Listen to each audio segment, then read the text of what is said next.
Has anyone else noticed the weird new trend where people in your peripheral vision play dead? I first saw it happen at work. I just finished ringing up a customer when every hair on my neck stood on end. Something in my peripheral vision caught my eye. I work at a board game store, and standing in an alcove peering at the game shelves was a skinny dude with a scraggly beard. His back was to me, but when he turned sideways, right at the edge of my vision, I could see his mouth was gaping wide open, like he was screaming. Weird, right? I glanced up, ready to laugh and ask him what was up, but the dude was just chilling, totally normal face. A slight wrinkle on his forehead, lips pursed as he read the back cover of a Wingspan. He looked at me. "Yo, I keep hearing about this. Is it any good?" "Slightly overrated in my opinion," I replied, "but many people do seem to enjoy it. I'm trying to find a game my girlfriend might play. She's not really into board games and doesn't like competitive stuff. You have any good co-op games?" "Might I suggest a roll and write? Technically competitive, but you can't attack or interact with other players, and mostly do your own thing on your own board. They're also very beginner-friendly." I turned to grab one of the reserved ones from behind the counter, and as I turned back around, I nearly jumped out of my skin, because the man had approached so he was directly in front of the counter, and his mouth was wide open in a scream, eyes wide, like he was a zombie about to bite me. But it must have been my imagination, because as soon as I looked at him straight on, he just looked back at me, mouth quirked. "You alright there, my dude?" he asked. Cartographers is our top-selling roll and write," I stammered, recovering myself. But every time I took my eyes away from his face, in my periphery, he seemed like to be one of the undead, a corpse with a gaping mouth. I decided to ignore his behavior and hope that he'd stop. He placed an order for cartographers, and I told him I'd give him a call when his copy came in. As soon as I took down his details, much to my annoyance, he did not stop, but continued to stand in my periphery, silently screaming. The next week, when I went in for a haircut, the guy sitting in a couple chairs over was also playing dead. He appeared to be slumped in the barber chair, head lolled to one side, blue eyes wide and unseeing. But the stylist kept fitting around him, scissors snipping, and when I turned to look at him directly, he was no longer playing dead, but instead speaking to the stylist, one hand gesturing from under the cape. Yet, when I looked away a moment later, gone were his gestures. I could hear his voice, but he appeared to be lying motionless in his chair in the corner of my eye. A corpse. When my haircut was finished and I looked over again, he was gone from the chair. This just kept happening. Honestly, I thought it might be some sort of online fad, with people randomly pretending to be dead. The internet has spawned stranger pranks. I don't have much of an online presence and don't keep up with popular memes or TikTok trends, and in my head, it made sense. It remained a relatively rare occurrence for me, and mostly happened in large crowds. For example, the airport. That was where I finally figured out the cause. I was on my way to visit family, going through airport security. A little farther behind me in line stood a young couple who were pretending to be corpses whenever I stopped looking at them. It was annoying, and I kept turning my head quickly, hoping to catch them in the act, but they were always behaving normally the moment I looked directly at them. And of course, what should have tipped me off is that no one else in the line was reacting to their behavior. Only I could see it, but at that point I was still acting under the assumption that everyone else was in on some new TikTok prank, and I wasn't. I'm 42, and definitely give "how do you do, fellow kids" vibes by today's social media standards. So anyway, I put my belongings on the conveyor belt, and the couple in my periphery were now 100% normal. Finally, I thought. They stopped pretending. But the moment I collected my stuff and turned around, I nearly shrieked because both of them loomed next to me, standing slouched, faces contorted into death masks. You can't see sharp details in your periphery, but you can catch when someone is making a terrible dead face. But when I looked at them head on to tell them to cut that crap out, they were both normal, staring at me like I was the weird one. The woman actually hid behind her partner. That's when I realized two things. One, that I was the source of the weirdness, and two, that more specifically, the source was in my stuff. I felt around in my pockets, my fingers closed on cold metal, and that's when it all clicked for me. I found my father's pocket watch. Now, a little background on this watch. Dad gave it to me the day before he died. It's cracked and doesn't run. He'd had it for as long as I can remember, and when I was little, I asked him why he always carried a broken watch.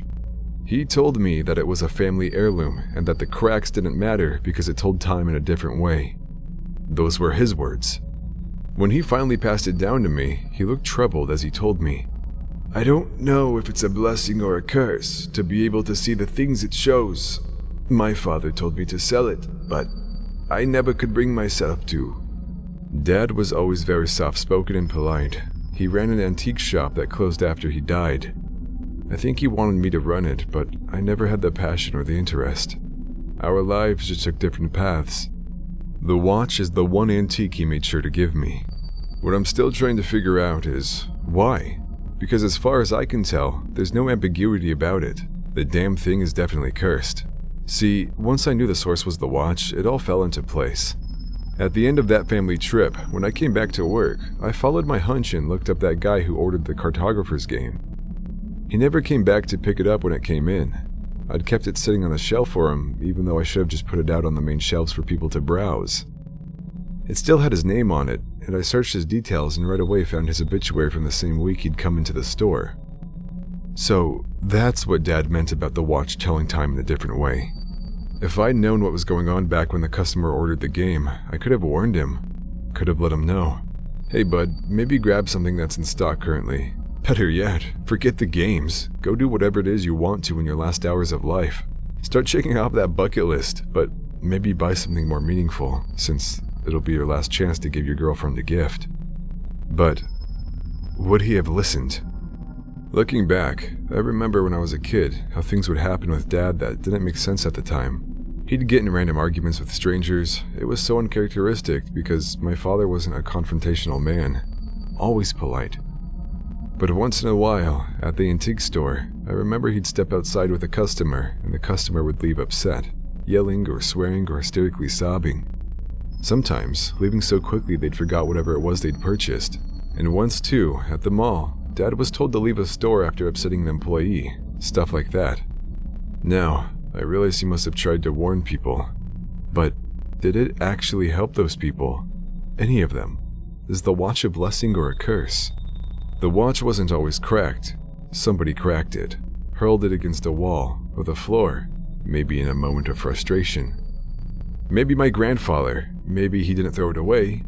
He passed it to my dad. Now I wish Dad had sold it. Wish he'd given it to someone else. I know it's not his fault. Everyone has their time, but there are some things that maybe people are just better off not knowing. And maybe Dad thought warning people was the right thing, but I'm team curse on this one. Knowing is definitely a curse. I'd rather not know. I should have thrown this watch away. But like my father and his father before, I just didn't. Now it's too late. I'm sitting here at home, and every time I pass the bathroom mirror, every time I catch a glimpse of my reflection at the edge of my vision, it's just too late to unsee my own dead eyes staring back at me. Someone put a timeout doll at our local playground, and it's freaking me out. It all started a week ago. Someone put a timeout doll at our local playground. If you're not familiar, they're life-size dolls that look like children in timeout or playing hide-and-seek.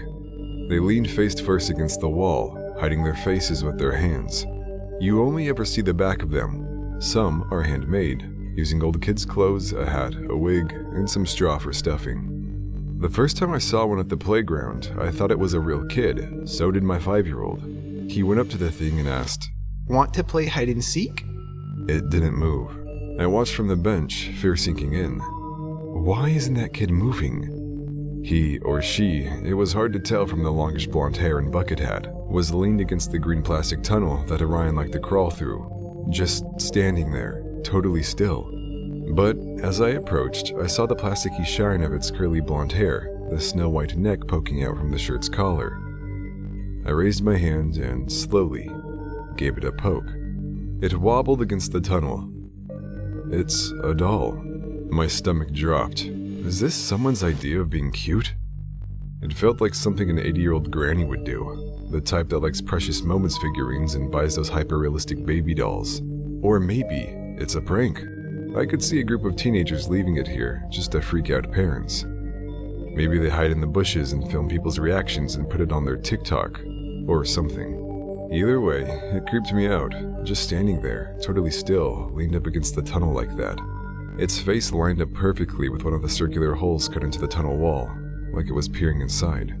What is it? Ryan asked, staring at it. It's a doll. They call them timeout dolls because they look like they're in timeout, I replied. Oh. Then he got on his hands and knees and, before I could stop him, scooted into the tunnel. Ryan. Hi. He said, his voice echoing in the plastic. Do you want to play? Come on. It has no face. Why does it have no face? Come on, get out of there, I said, the uneasiness in my stomach growing. He finally popped his head out and smiled at me. Can we make sandcastles? Sure, I replied. I hated making sandcastles, getting sand all over my jeans, but it was loads better than dealing with this creepy doll. A few days later, when we went back to the playground, it was still there. The after-school crowd was there, running up the jungle gym and racing down the slides. But there was one child that was standing still among the commotion. That stupid doll. It was in the same place as before, leaned against the tunnel. I whipped around, half expecting to see some giggling teenagers filming us, but there were only tired zombie parents glued to their phones and chaotic kids racing across the mulch. I went back to my phone, scrolling through the news. When I looked up a minute later, the doll was in a different place. It was now leaned up against a slide, hiding its face against the green plastic. My heart sank. One of the kids must have moved it, I thought. I glanced around at all the screeching, whooping kids. Right? I waved to Ryan, about to go down the slide, and put my phone away. I didn't want to take my eyes off him anymore. He waved back, grinning toothily, and his bright yellow hat sticking out among the crowd. But there was always something to distract us from our kids. Dirty dishes in the sink, unread emails, there's always something tugging at our sleeve, crying for our attention. And for me, today, it was a phone call. As I answered my client's questions about the logo and branding images I designed for her, my eyes strayed from the playground. I looked back. I couldn't see Ryan anymore. I dropped the phone and stood up. Ryan! Nothing. I ran around the side of the playground. That's when I saw his yellow hat. Not on Ryan, on that freaking timeout doll. It was now leaned against the rock climbing wall, hands covering its face, shirt softly rippling in the wind, blonde shiny curls poking out from my son's hat. My blood ran cold, animalistic fear pounded through my veins. This is wrong. So wrong. I opened my mouth to scream for Ryan. We switched hats! I whipped around to see Ryan standing there, perfectly fine, wearing the doll's bucket hat. I let out a breath, sunk to my knees. Thank God you're okay, I said, voice wobbling, pulling him in for a hug. I'm okay, he replied, confused. Can we go to the swings? Okay, but first, let's switch your hats back. Barely looking at the wretched doll, I reached over and yanked off the yellow hat. Put its hat back on, I told him, and then we made our way to the swings. I spent a while there, just pushing him, enjoying the sunny, if cold, spring day. The tension began to melt away. Ryan was safe and everything was fine. Eventually, as the sun began to set, we made our way back to the parking lot. As I mentally thought through the steps of preparing dinner, I needed to cut up some carrots, and did we remember to buy heavy cream? Ryan tugged at my sleeve. Why is it there? No. The doll. It was now at the edge of the parking lot, leaning against a tree. One of the kids must have moved it there. Why? They probably thought it was funny. Come on, let's go. We quickly got in the car and drove home.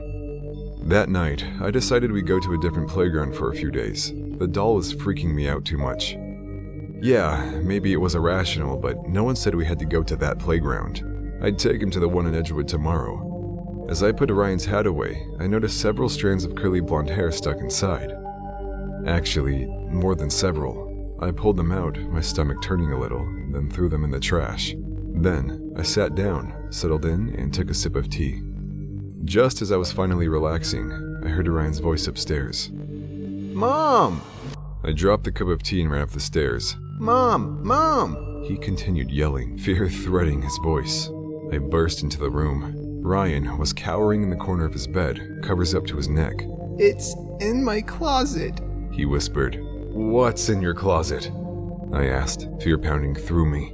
the doll. No. It's gotta be a nightmare. I paced towards the closet. The door was ajar, the darkness spilling out of it. With each step, my heart sank further. It can't be. Just a nightmare. I sucked in a breath and swung the door open. No, it wasn't a nightmare. There, in the darkness, stood the timeout doll. It was leaned against the hanging clothes, pressing its face into Ryan's shirts. Its blonde curls shone softly in the darkness. I raced over to Ryan and picked him up out of bed. We're getting out of here, I said, charging out of the room and towards the stairs. It wasn't a possessed doll. Those don't exist. Someone had put the doll there, which meant someone was in our house. Mark. It could be Mark. Some sort of sick, twisted way to get back at me for getting the house in the settlement. Did he still have the keys? I raced down the stairs, Ryan bobbing with each step. When I got to the landing, I glanced back. No. The doll was at the top of the stairs now, face pressed into the wall. I raced to the front door, grabbed the doorknob, yanked it open, and glanced back. The doll was on the landing, and was that a shadow next to it? Someone standing there? I ran across the front yard, towards the neighbor's house. I pounded on the door, crying, "Let me in! Someone broke into our house! Please!" As I took a final glance at our house, I saw the doll leaned against the oak tree in our front yard. The police didn't find anything. No doll, no evidence of a break-in. With nothing to go on, they left, telling me they'd call if they got in touch with Mark. Ryan and I are staying at a friend's house for a few days, while we get our bearings and try to figure out what's going on here. But I'm worried, because last night when I went to check on Ryan to see if he was asleep yet, I found an empty bed. Ryan was standing in the corner of the room, leaning against the wall, hands over his face. "What are you doing?" I whispered, tugging at his arm. "Go back to bed. Now." He turned towards me, hands still pressed against his eyes. He isn't in timeout, Mommy, he said. I stopped in my tracks. "What?" He's playing hide and seek. He continued. Now he's hiding, and it's my turn to seek.